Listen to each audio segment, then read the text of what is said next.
Imaginez un peu la scène. On arrive au travail, on s'assoit à son bureau le matin, et là, on soulève une magnifique cloche en argent posée juste au milieu. Et dans l'assiette, il y a un énorme crapaud. Ah oui, l'image donne pas vraiment faim. Ouais, c'est clair. Un truc bien laid, bien gluant, vivant en plus. Et la règle de la journée, c'est qu'il faut le manger. La question c'est, est-ce qu'on reste là à le fixer avec horreur pendant des heures, ou est-ce qu'on l'avale d'un seul coup pour s'en débarrasser? Je crois que la réponse est vite vue, si on veut pouvoir passer à autre chose. Exactement. Et bienvenue dans notre session d'exploration d'aujourd'hui. On va décortiquer un vrai classique, le manuel de la productivité de Brian Tracy, qui s'appelle justement Avaler le crapaud. Et on va croiser ça avec des concepts plus modernes sur la psychologie de la procrastination. L'idée de notre discussion, c'est pas juste de lister des astuces, mais de comprendre pourquoi notre cerveau sabote notre propre temps et surtout, comment on peut construire un système pour arrêter de tout remettre au lendemain. Et cette image du crapaud, elle frappe vraiment fort, tu sais, parce qu'elle matérialise une angoisse qui est assez universelle. Ce crapaud, c'est en fait la tâche la plus complexe de la journée. Celle qu'on repousse tout le temps, ouais. C'est ça. Celle qu'on repousse, mais qui, paradoxalement, aura l'impact le plus massif sur notre travail ou sur nos projets. Et le grand drame de notre vie professionnelle aujourd'hui, c'est cette espèce d'illusion toxique, cette idée qu'en traitant super vite les petites tâches, genre les petits emails, les petits messages, on va finir par, entre guillemets, se rattraper. Ah, le fameux mythe de la boîte de réception vide. On se dit que si on court assez vite, la vague de messages va finir par s'arrêter et là on s'attaquera au vrai sujet. Sauf que la vague, elle s'arrête jamais. La quantité d'informations qu'on reçoit dépasse de très loin notre capacité à la traiter. La bascule intellectuelle que propose l'auteur, c'est pas du tout de trouver une nouvelle méthode miracle pour faire encore plus de choses. C'est vraiment de changer de paradigme. De changer sa façon de penser en fait. Ouais, pour reprendre le contrôle sur ce qu'on choisit délibérément de pas faire. Il ne faut pas rester là à fixer le crapaud. Il faut l'identifier et agir. Parce que l'anticipation de la douleur, c'est toujours bien pire que l'action en elle-même. Mais bon, pour passer à l'action, on ne peut pas juste naviguer à vue, ce qui nous amène à la planification. Les sources parlent de cette fameuse règle des 190. Une règle assez redoutable d'ailleurs. Carrément.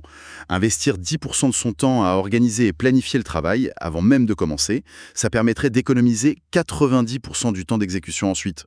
Alors, sur le papier, c'est magique. Mais pourquoi le simple fait d'écrire une liste, ça change la donne à ce point-là? Je veux dire, globalement, on sait tout ce qu'on a à faire dans une journée. C'est justement ce mot, globalement, qui déclenche la procrastination. Il faut imaginer le cerveau humain et surtout la mémoire à court terme comme la mémoire vive d'un ordinateur, la RAM. D'accord. Si on garde toutes nos tâches stockées mentalement, cette RAM, elle tourne à 99% de sa capacité juste pour essayer de ne rien oublier. L'énergie cognitive est littéralement siphonnée par cette peur de l'oubli. Ah ouais, donc on s'épuise avant même d'avoir commencé à travailler. Exactement. Réfléchir sur papier, écrire ses objectifs, noir sur blanc, ça vide cette RAM. On transfère toute la charge mentale sur le papier, ce qui libère la puissance de notre cerveau pour la vraie exécution. D'ailleurs, les sources précisent bien qu'un plan même moyen, mais exécuté vivement, c'est 1000 fois mieux qu'un plan génial qui reste dans la tête. C'est pour ça qu'on a l'impression qu'un brouillard se dissipe quand on pose les choses sur une liste. D'ailleurs, ça me fait penser, aller au travail sans liste, c'est un peu comme aller faire ses courses sans à l'hypermarché sans liste de courses. On est sûr de ressortir avec des trucs inutiles et d'avoir oublié les pâtes pour le dîner. C'est exactement ça. Et pour éviter ça, le livre propose la méthode ABCDE pour trier cette liste. On va la résumer rapidement. A, c'est vital, c'est notre crapaud. B, c'est important, mais c'est moins grave si c'est pas fait tout de suite. C, c'est juste agréable. D, pour déléguer. Et E, pour éliminer. Et la règle stricte, c'est de ne jamais, jamais toucher à une tâche B s'il reste une tâche A. Voilà. Sauf que, et c'est là que je vois un piège pour ceux qui nous écoutent, aujourd'hui, on se retrouve souvent avec des listes où tout a l'air d'être un A. Tout est urgent. Et du coup, la liste elle-même devient paralysante. C'est comme, tu sais, un menu de restaurant qui ferait 40 pages. Et tu finis par prendre un steak frites parce que tu n'arrives pas à choisir. Voilà, exactement. Comment on évite cette paralysie? Cette paralysie, elle arrive quand on perd de vue un concept clé que l'auteur appelle les domaines de résultats clés. Il faut accepter que non, tout n'a pas la même valeur. Il faut se poser une question qui peut paraître brutale, mais qui est hyper saine. Laquelle? C'est pourquoi est-ce que je suis réellement payé? Ou si on n'est pas salarié, quel est mon objectif fondamental? Dans n'importe quel poste, il y a en gros 5 à 7 compétences ou résultats absolus qui justifient notre travail. Et tout le reste, c'est du bruit. Ah, je vois. Donc, si on prend un développeur, son résultat clé, c'est d'écrire du code qui marche. Si c'est un commercial, c'est de signer des contrats. Répondre à un débat sur la machine à café et sur la messagerie interne, c'est clairement pas un résultat clé. C'est ça. L'idée, c'est de s'évaluer soi-même, très honnêtement, de 1 à 10 sur ces 5 à 7 domaines vitaux. Et c'est comme ça qu'on découvre ses propres contraintes majeures, ses goulets d'étranglement en fait. Une faiblesse dans un seul de ces domaines agit comme un plafond de verre. Et une fois qu'on a identifié cette contrainte, on sait quelle est la vraie tâche A, celle qui va débloquer le reste. Exactement. Ok, donc on a purgé la liste, les priorités sont hyper lettres, on sait où est le blocage. Sur le papier, on est des machines, on est invincible. Mais la réalité nous rattrape toujours quand on s'assoit au bureau. Même avec la meilleure liste, si mon cerveau trouve une excuse pour fuir, il va la prendre. Comment on gère cette friction physique entre le super plan et le passage à l'action? Alors là, on entre dans la préparation de l'environnement. C'est ce qu'on appelle la mise en place dans la haute gastronomie. Un grand chef étoilé, il va pas chercher ses couteaux ou fouiller dans ses tiroirs pour trouver du sel en plein coup de feu. C'est sûr, tout est déjà prêt sur le comptoir. Voilà. Pour nous, ça veut dire dégager son bureau, physiquement et numériquement, de façon drastique. Il ne faut avoir qu'une seule tâche sous les yeux, le crapaud, et rien d'autre. Ça me parle énormément. Je crois qu'on sous-estime gravement la pollution visuelle. Si j'essaye d'écrire un texte super important, mais que, je sais pas, j'ai une facture non payée sur le coin de mon bureau, et puis 15 onglets ouverts sur mon navigateur. C'est mort. Ton cerveau est sollicité de partout. Ouais, c'est des messages subliminaux qui hurlent « Occupe-toi de moi !» Et c'est épuisant de lutter contre ça. Faut vraiment créer une bulle. Tout à fait. Le chaos physique, ça nourrit la distraction. Mais il y a un autre aspect de la préparation qui est fascinant, c'est le lien entre la compétence et la procrastination. Les sources expliquent qu'il y a une corrélation directe. Plus on se sent incompétent face à une tâche, plus l'amygdale s'active. L'amygdale, c'est la zone du cerveau liée à la peur, c'est ça? Un réflexe de fuite. Et la procrastination, c'est ni plus ni moins que de la fuite. Ah, c'est super intéressant. Donc en fait, améliorer ses compétences, se former, c'est pas juste pour avoir une promotion, c'est littéralement pour calmer notre cerveau reptilien et arrêter de fuir. C'est un tranquillisant naturel. Moins on est anxieux face à un sujet parce qu'on le maîtrise, moins on a envie de fuir sur les réseaux sociaux. C'est pour ça que l'auteur cite souvent l'entraîneur Pat Riley qui disait si vous ne vous améliorez pas, vous empirez. D'accord. Et puis, au-delà des compétences, il y a l'énergie physique pure. On n'est pas des algorithmes, on est des machines biologiques. Si on manque de sommeil, le moindre effort cognitif semble être une montagne insurmontable. Les sources recommandent d'ailleurs de se nourrir et de dormir comme un athlète de haut niveau avant une compétition. Bon, alors là, je comprends tout à fait la théorie, mais c'est le moment d'être un peu l'avocat du diable. Vas-y. Vivre comme un athlète olympique, lire des bouquins pour se former, dormir 8 heures par nuit, ça demande un temps de dingue. Et le temps, c'est précisément ce qui manque aux gens.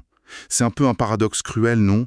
Il faut avoir du temps pour appliquer des méthodes censées nous faire gagner du temps. C'est un peu décourageant? Je comprends tout à fait. Ce découragement, il vient du fait qu'on s'accroche à l'idée qu'on peut tout faire rentrer dans notre journée. Et c'est là qu'il faut intégrer ce que les sources appellent la loi de l'efficacité forcée. Et qu'est-ce qu'elle dit, cette loi?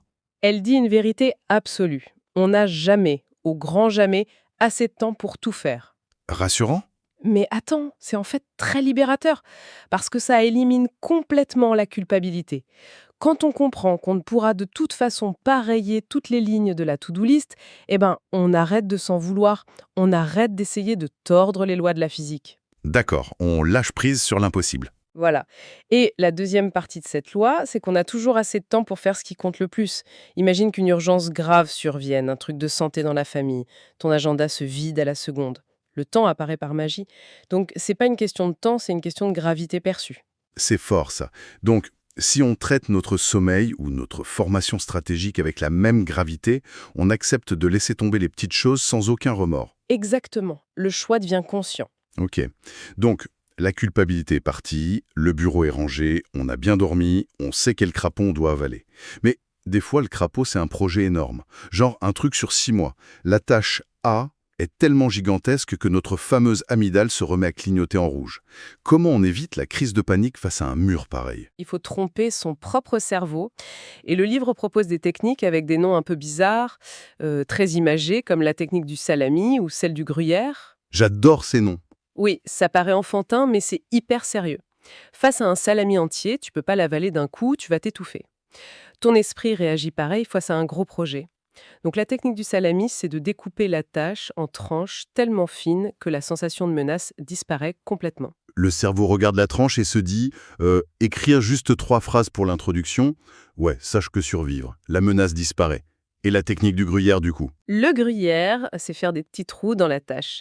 Tu t'engages pour un laps de temps minuscule, disons juste 10 minutes sur le projet, pas pour le finir, juste pour faire un trou dedans et rompre l'inertie.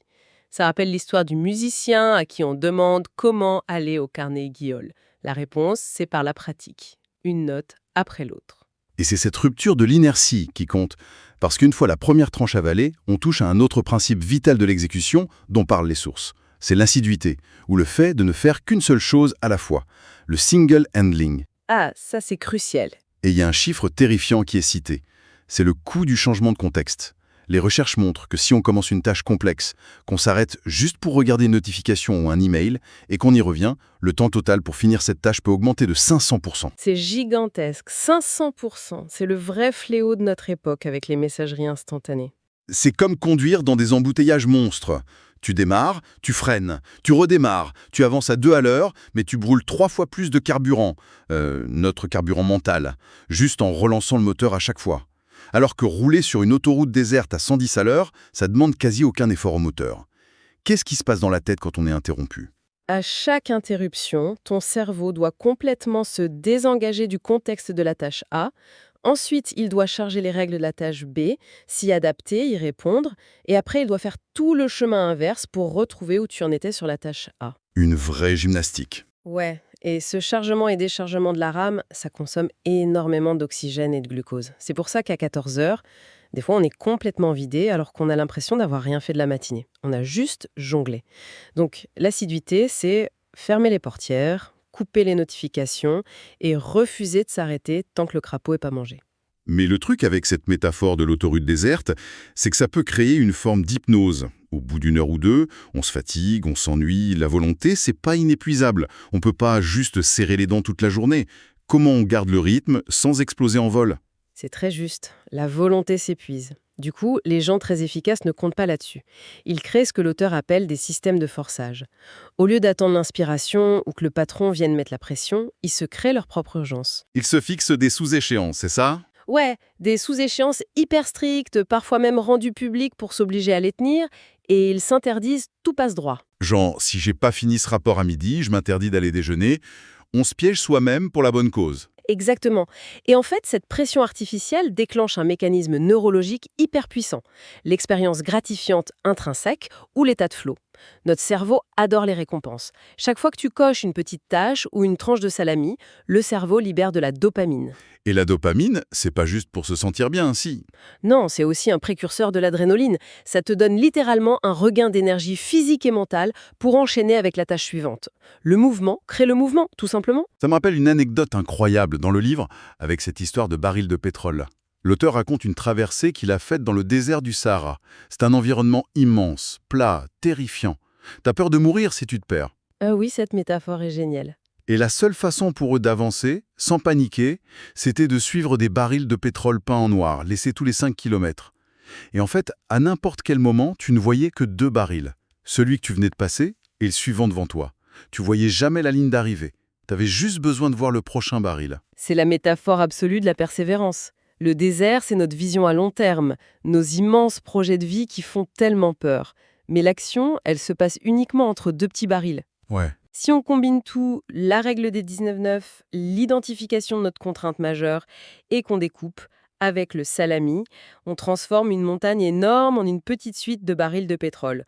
L'angoisse s'évapore et laisse place au rythme. C'est fou comme c'est puissant quand on met tout bout à bout. C'est le bon moment d'ailleurs pour faire un peu de recul. Si on devait vraiment résumer cette philosophie, on pourrait dire que la gestion du temps, c'est pas du tout jouer à Tetris pour caser plus de réunions dans une journée. C'est un exercice de soustraction. De soustraction, ouais. C'est se réveiller, avaler le crapaud, donc faire le truc le plus dur en premier, parce qu'on a préparé notre espace la veille. C'est réaliser que notre attention, c'est notre or, et que chaque petite notification regardée, c'est une taxe cognitive de 500%. Et il faut bien rappeler à ceux qui nous écoutent le vrai but de cette rigueur. On fait pas tout ça pour se transformer en robot froid et bosser H24. C'est pas du tout le but du livre, hein. Ah non, c'est tout l'inverse. Pour les gens curieux qui suivent notre analyse, qui ont des familles, des passions, des projets à côté, l'objectif c'est de liquider l'essentiel avec une précision chirurgicale, pour enfin récupérer son temps. C'est ça. Pour plus finir à 19h épuisé en ayant l'impression de n'avoir fait que brasser du vent. C'est avoir du temps libre de qualité, sans culpabilité. Être hyper discipliné sur ces tâches clés, paradoxalement, c'est la seule méthode pour avoir une liberté totale sur son temps libre.